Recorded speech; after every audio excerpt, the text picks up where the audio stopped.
Property news, तामीर से तकमील तक। बिस्मिल्लाहिर्रहमानिर्रहीम, अस्सलाम वालेकुम। आप देख रहे हैं इस वक्त प्रॉपर्टी न्यूज़ और मुझे कहते हैं शुमाइला न्याज़। एक बार फिर आपकी खिदमत में हाजिर हुए हैं एक नई कारोबारी शख्सियत के साथ। न सिर्फ एक कारोबारी शख्सियत बल्कि रियल एस्टेट के एडवाइज़र भी हैं, CEO हैं, फाउंडर हैं अलसहर एस्टेट के जनाब जाहिद एच उस्मानी साहब। अस्सलाम वालेकुम सर, क्या हाल है आपके? सर, बड़ा वसी और अरीज़ तजुर्बा है आपका, इस फील्ड का ख्याल कैसे आपको आया और कब आपने ये काम शुरू किया? बिस्मिल्लाहिर्रहमानिर्रहीम। मैंने अल्लाह का शुक्र है कि ये काम स्टार्ट किया था 1988 में। तो को इंसिडेंट हुआ। बेसिकली पहले तो मेरा प्लान था आर्मी में जाने का, लेकिन मेरी वहाँ पे सिलेक्शन होते होते रह गई और किसी ने मुझे ये लिखा था। तो अल्लाह का शुक्र है कि मैं अब 30 ईयर से बहुत काम कर रहा हूँ यहाँ पे, 32 ईयर से। तो अल्लाह का बहुत करम है और बड़ा अच्छा रहा ये एक्सपीरियंस। आज ज़ाती तौर पर तो नहीं आ गए या शौक था इस फील्ड के लिए? नहीं, मुझे बेसिकली जब मैंने 2 साल पहले काम किया इसमें रियल एस्टेट में, तो उसके बाद थोड़ा सा मैं परेशानी हुई कि काम में बहुत ज़्यादा स्ट्रगल करनी पड़ती है और बहुत टाइम देना पड़ता है। तो बीच में मैंने 1 साल काम किया। दूसरा एक पैकिंग कंपनी थी, हमारे बड़े भाई की थी, वो mostly they are dealing with the farmers. तो वो मैंने काम किया, तो उस पर अपना 1 साल मैंने काम किया। बट 1 साल में मुझे मज़ा नहीं आया, तो उसके बाद फिर मैं रियल एस्टेट में रहा और फिर अल्लाह का शुक्र है कि आई वाज, मतलब रियल एस्टेट का तजुर्बा आपका अच्छा रहा? मैं बहुत ज़्यादा एंजॉय किया इस काम को मैंने। लेकिन रियल एस्टेट में भी तो काफ़ी मुश्किलात का सामना करना पड़ता है। आपको शुरू में कौन सी मुश्किलात आई? मेरे स्टार्ट में प्रॉब्लम होता है कि आपकी जो है बहुत ज़्यादा स्ट्रगल करनी पड़ती है। स्पेशली आप मार्केटिंग करते हैं तो मार्केटिंग में आपको काफ़ी लोगों से मिलना पड़ता है और हर तरह का उन लोगों के साथ सामना करना पड़ता है। तो स्टार्ट में तकरीबन 3 साल मैंने मार्केटिंग की। तो 3 साल के बाद अल्लाह का शुक्र है फिर मुझे मार्केटिंग की ज़रूरत नहीं पड़ी। आपने अपना काम इस्लामाबाद से ही शुरू किया जी, था? मैंने इस्लामाबाद में स्टार्ट किया। अच्छा, रियल एस्टेट के सेक्टर में जो है वो नॉर्मली किन मसाइल का जो है वो सामना करना पड़ता है रियल एस्टेट के बिजनेस को? रियल एस्टेट में स्पेशली बेसिकली ज़्यादा तो अगर आपकी मार्केटिंग अच्छी है तो फिर आपको कोई इस तरह की ज़्यादा परेशानी नहीं होती। लेकिन ज़्यादा जो मसाइल जो आप कह रही हैं उसमें टैक्सेस के हवाले से होता है। जैसे last 3 years before 4 years before हमारे टैक्सेस बहुत ज़्यादा हाई हो रहे थे इस पे, और हमारे जो इस पे DC रेट ज़्यादा बढ़ाया था इन्होंने, गवर्नमेंट ने। DC रेट बढ़ने से हमारा काफ़ी परेशानी रही, काफ़ी हमारे रियल एस्टेट जो जना फील्ड है काफ़ी लोग इसमें परेशान रहे। जब DC रेट ज़्यादा हो जाता है और टैक्सेस हाई हो जाते हैं तो उसमें बेसिकली जो है अपना बाइंग कम हो जाती है। जैसे साहब आपने टैक्सेस की बात की, अभी तो गुज़श्ता हुकूमतों की निस्बत इस हुकूमत ने जो है पाकिस्तान तहरीक इंसाफ की हुकूमत ने काफ़ी टैक्स रिलीफ दिया हुआ है। तो रियल एस्टेट के बिज़नेस को क्या समझते हैं, इससे कोई मौसर असर पड़ेगा? बेसिकली ये हमारी बहुत बड़ी काविश है हमारी federation of realtors of Pakistan की, कि हम लोगों ने काफ़ी हमारे जो प्रेसिडेंट हैं, मैं उनका नाम जिक्र करना चाहूँगा, अपना मसरत एजाज साहब, और उनकी टीम ने और काफ़ी उन्होंने मेहनत की। और गवर्नमेंट लोगों के साथ जो ऑफिशियल थे उनके साथ मुलाकात करके तो काफ़ी हम उनसे डिस्कस करते रहे कि हम टैक्सेस को कम करें और DC रेट को कम करें। तो अभी जाके इन्होंने जो टैक्सेस कम किए हैं तो उससे बड़ा अभी फ़र्क पड़ा है। अभी फ़र्क पड़ा है, यानी प्रॉपर्टी को बूस्ट आ गया है? जी, अभी पिछले समझे 1 साल से 1.5 साल से तकरीबन अभी बेहतर होना शुरू हुई है। अगर उस्मानी साहब लॉन्ग टर्म या शॉर्ट टर्म प्लानिंग की बात की जाए तो क्या प्रेफरेंस देते हैं? आपके लॉन्ग टर्म प्लान अच्छा होता है या शॉर्ट टर्म प्लान होता है, और बेसिकली होता क्या है ये? बेसिकली लॉन्ग टर्म और शॉर्ट टर्म जो प्लानिंग है उसमें वो हर बंदे को सूट करता है, अपने लिहाज से वो सोचता है। कुछ लोग होते हैं वो जाते हैं लॉन्ग टर्म पे जाते हैं और कुछ शॉर्ट टर्म पे जाते हैं। शॉर्ट टर्म में ये होता है कि आपको उस पर with the passage of time after 3 month 4 month 6 month आपको उसमें अच्छा रिटर्न हो जाता है और पैसा इन्वॉल्व रहता है। लेकिन जो लोग जिनमें होल्डिंग कैपेसिटी होती है तो वो they are waiting like 2 years और 3 इयर्स और 4 इयर्स। तो उसमें भी अप्रिसिएशन वैल्यू बढ़ती रहती है। तो वो भी बेसिकली जाहिद साहब ये लॉन्ग टर्म और शॉर्ट टर्म जो प्लान होता है ये रेजिडेंशियल होता है या कमर्शियल होता है? इसमें basically that depends on a person experience. जो बंदे का एक्सपोजर हो वो उसी में जाता है, शॉर्ट टर्म में या लॉन्ग टर्म में। अब जिसका एक्सपोजर कमर्शियल एरियाज़ में है तो वो उस पर कमर्शियल में जाता है और उसी पे इन्वेस्टमेंट, मेन उसको फील्ड का तजर्बा होना चाहिए। फील्ड का तजर्बा होना जब तक एक्सपीरियंस नहीं है उसका तो फिर उस पर वो इन्वेस्टमेंट नहीं कर सकता। कभी आपको ऐसा ख्याल आया हो कि प्रॉपर्टी का बिजनेस बड़ा ही कोई मुश्किल काम है, भाई मुझसे नहीं होगा ये छोड़ दूँ किसी और काम में चला जाऊँ? इसमें मैंने स्टार्ट किया था, समझें कि जब आफ्टर लाइक 6-7 ईयर्स तो मैं थोड़ा सा एक वक्त फेड अप हुआ था कि उसकी मेन वजह ये थी कि बिज़नेस की कमी नहीं थी, उसमें ज़्यादा इन्वॉल्वमेंट, लोगों से मिलना और टाइम देना। तो वो उस पर थोड़ा सा मेरा 2-3 महीने मैंने सोचा। लेकिन फिर मैंने दोस्तों से मशवरा किया तो दोस्तों ने यही कहा कि अपना وہ تو ہر کام میں آپ کو محنت کرنی پڑتی ہے, اسٹرگل کرنی پڑتی ہے, تو اس کے بغیر تو آپ اپنا کوئی بھی کام اس میں سکسیس آپ نہیں کر سکتے, بہت ہی اچھے لیول پہ جا نہیں سکتے. اور دین اس کے بعد I think now it's like 23 years, اس کے بعد میں نے کبھی دل میں خیال آیا ہی نہیں ہے کہ یہ کام چھوڑا جائے, کیونکہ آپ جیسے جیسے ٹائم گزرتا ہے تو آپ اس کو مزہ آنا شروع ہو جاتا ہے اس میں بزنس میں نا, اور آپ کی گرپ ہو جاتی ہے فیلڈ میں لوگوں پہ. اور پھر ایک ٹائم ایسے آتا ہے کہ آپ ٹیلی فون کرتے ہیں تو آپ کو فون پہ ہی لوگ ٹرسٹ کرتے ہیں اور آپ کی بزنس ڈیل ہو جاتی ہے. اچھا, فون پہ ٹرسٹ کرتے ہیں. ہاں جی بالکل. میرا اگلا سوال آپ سے یہی تھا کہ ایک تو یہ بھی کہا جاتا ہے کہ جی پراپرٹی کا کام جو کرتا ہے, جو پراپرٹی کے کام سے منسلک ہے, دھوکے باز بنتا ہے, جھوٹ بولتا ہوگا بہت زیادہ, فریبی سمجھا جاتا ہے اس کو. اس میں آپ کی بات صحیح ہے, لیکن کچھ لوگ ایسے ہیں جو کہ شارٹ ٹرم سوچتے ہیں کلائنٹ کے متعلق. جب وہ ڈیل کر رہے ہوتے ہیں کلائنٹ کو تو ان کے یہی ذہن میں ہوتا ہے کہ میں شارٹ ٹرم اس میں فائدہ اٹھا لوں, لیکن بیسیکلی وہ لانگ ٹرم چلتے نہیں ہیں.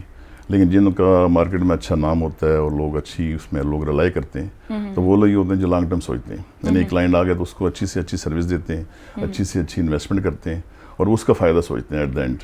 اور جب آپ اس کا فائدہ سوچتے ہیں تو لوگ آپ پھر ٹرسٹ کرنا شروع کر دیتے ہیں. پھر اس کے بعد کلائنٹ پہ اپنا ٹرسٹ بنانا پڑتا ہے, ٹرسٹ بنانا پڑتا ہے, اور اس کے لیے آپ کی سچائی ہے اور اچھی چیزیں آپ نے جو بھی بتانا ہے سچائی پہ منحصر ہے ہر چیز. بالکل صحیح. اچھا عثمانی صاحب, دنیا آپ نے بھی بہت دیکھی ہے, لوگ بھی آپ نے بہت دیکھے ہیں, عام تاثر یہ بھی ہے کہ جس کو کچھ کرنا نہیں آتا ہے نا وہ پراپرٹی کے کام میں آ جاتا ہے. کیا یہ بھی غلط ہے یا درست ہے؟ وہ اب کچھ لوگ ایسے ہوتے ہیں جو کہ کسی فیلڈ میں کامیاب نہیں ہوتے تو پھر اس فیلڈ میں آ جاتے ہیں. تو وہ اگر اس کو ایز اے پروفیشن سمجھتے ہیں, ایز اے پروفیشن سمجھ کے کام کرتے ہیں, پھر تو وہ کامیاب ہوتے ہیں. لیکن جسٹ اگر ٹائم پاسنگ کے لیے جو کام کرتے ہیں وہ بیسیکلی کامیاب نہیں ہوتے.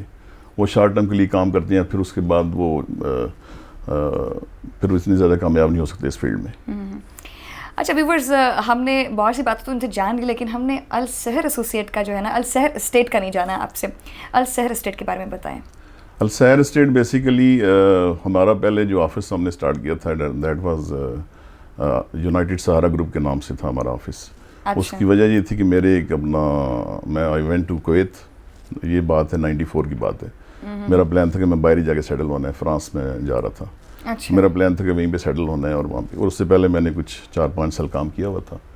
تو وہاں پہ مجھے ملے کویت میں, مجھے میرے جاننے والے تھے, میرے بھائی بھی وہاں ہوتے ہیں.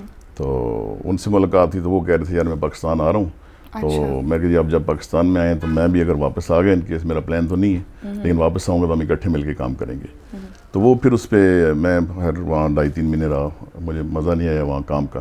اور یہاں پہ زیادہ میں بزنس کر چکا تھا یہاں پہ. تو واپس آیا تو پھر ہم نے میرے پارٹنر تھے, تو پہلے ہم نے ان کا پھر بیٹی کی پیدائش ہوئی, اس کا ان کی بیٹی کا نام تھا سحر. اچھا, تو ہم نے نام رکھنا تھا تو کہتے ہیں اور میری بیٹی کا نام پہ رکھ لیں.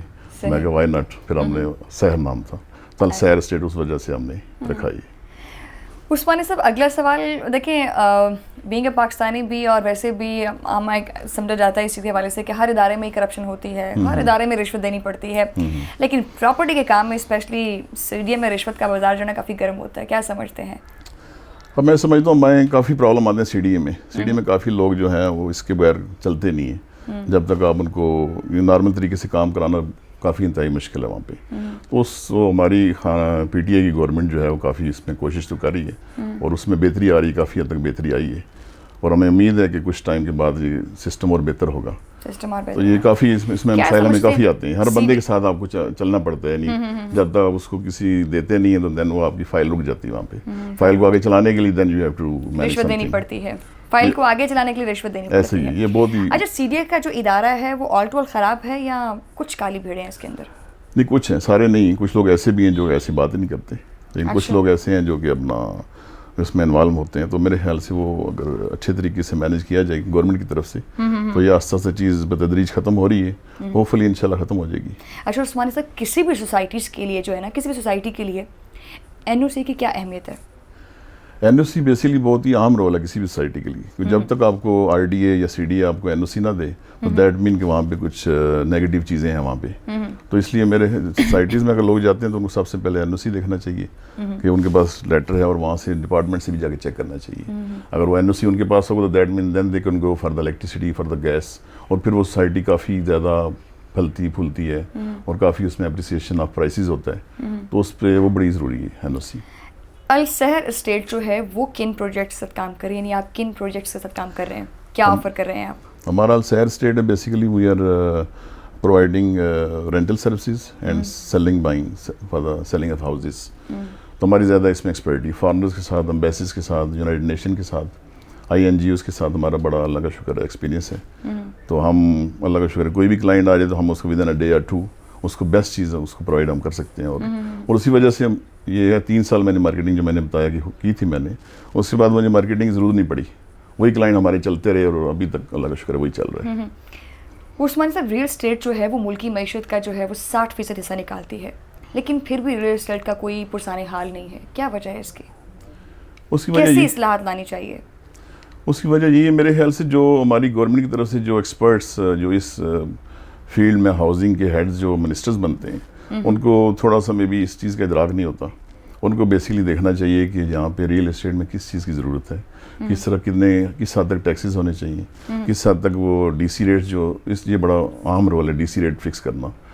तो वो अगर DC रेट रखते हैं या टैक्सेस स्पेशल टैक्सेस ज़्यादा हाई करते हैं तो उस वजह से अपना अगर उसको मुनासिब कर देते हैं तो मेरे ख्याल से वो बहुत ज़्यादा हमारा प्रॉपर्टी का काम नहीं, बहुत सिर्फ अच्छा. टैक्सेस रेट का मसला है बस. मेन बेसिकली वही इश्यूज़ है. और बाकी सारे गवर्नमेंट की पॉलिसीज जितना पॉलिसीज अच्छी होंगी गवर्नमेंट की तो उसी बेस पे अपना ये बिज़नेस भी अच्छा होगा. क्योंकि इससे रिलेटेड सारे बिजनेस है, कंस्ट्रक्शन है, आपका सैंड आ जाता है, ब्रिक्स आ जाती हैं, कॉन्ट्रैक्टर्स हैं, इलेक्ट्रिसिटी है, प्लम्बिंग है, ये तो सारी हर डिपार्टमेंट के साथ ये अटैच है. जाते जाते आप हमारे व्यूवर्स को क्या पैगाम देना चाहेंगे? मैं ये पैगाम देना चाहूँगा कि अपना जो भी हमारे न्यू कमर्स हैं, हमारे बेटे हैं, बच्चे हैं, उसमें एटलीस्ट वो बेसिक ग्रेजुएशन या बेसिक एजुकेशन करके काम करें और काम में बहुत ही दिलजमी और मेहनत से काम करें और अपना उस पर एक नाम बनाएं और फेयर तरीके से चलें. तो फिर मेरा नहीं ख्याल कि वो कभी भी नाकाम हो सकते हैं. मतलब नौजवानों को आना चाहिए इसमें? आना चाहिए, बहुत अच्छा फील्ड है. नौजवानों इस के लिए जैसा अच्छी- फील्ड मेरे ख्याल से पूरी दुनिया में नहीं है. मैं तो अपने दोनों बेटे हैं वो भी इसी फील्ड में लेके आया हूँ. तो इस जैसा फील्ड और इस जैसी काम का जो है सिस्टम आपके कहीं और किसी और फील्ड में नहीं मिल सकता. नाज़रीन, इसके साथ ही ये प्रोग्राम जो है वो इख्तिताम पज़ीर हो चुका है. आपसे मुलाकात होगी अब अगली वीडियो में एक नई कारोबारी शख्सियत के साथ और एक ऐसी ही दिलचस्प शख्सियत के साथ. तो तब तक के लिए हमें दीजिएगा इजाज़त, लेकिन उससे पहले हमारे चैनल को सब्सक्राइब ज़रूर कीजिएगा, बेल आइकन भी प्रेस कीजिएगा. तब तक के लिए अल्लाह हाफ़िज़.